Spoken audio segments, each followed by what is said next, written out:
Sveiki visi, čia ir vėl Vytautas iš Klauskite LT komandos. Šiandienos pamokėlė bus apie tai, kaip reikia pakovoti katalogą Windows operacinėje sistemoje. Taigi, jeigu turite labai slaptų dokumentų, kuriuos norite pakavoti nuo savo mamos arba močiutės, slapti dokumentai, taigi, jeigu norite juos pakavoti, jums reikia paspausti dešinį ant šio katalogo, Properties, ir tada pažymėti šią varnelę Hidden ir Apply. Ir tiesiog spauskite OK ir OK. Ir matome, kad šis katalogas išnyko. Dabar jis išnyko tik tai todėl, kad pas mane yra įjungta nustatymas, kad nebūtų rodomi pakavoti katalogai ir failai. Lygiai taip pat galite pakavoti ne tik katalogą, bet ir, tarkime, vieną failą. Windows 8 operacinėje sistemoje, kad atkavoti failus, jums reikia tiesiog atsidaryti Explorer, spausti ant View ir štai čia yra Options.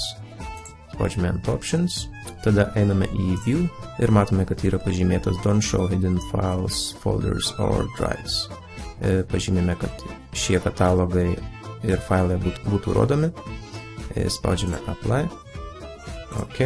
Ir štai matome, atsirado ant ekrano keletas kitų pakavotų failų. Mums jų nereikia. Ir štai šitas katalogas yra, kurį mes anksčiau pakavojome.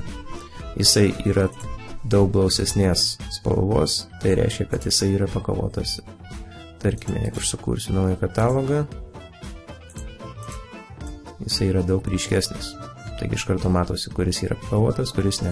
Ant Windows 7 operacinės sistemos jums reikės spausti, atsidaryti tą patį Windows Explorerį ir ten bus viršuje Tools, Options ir tada tas pats langas Folder Options, View ir pažymime nerodyti pakavotų failų.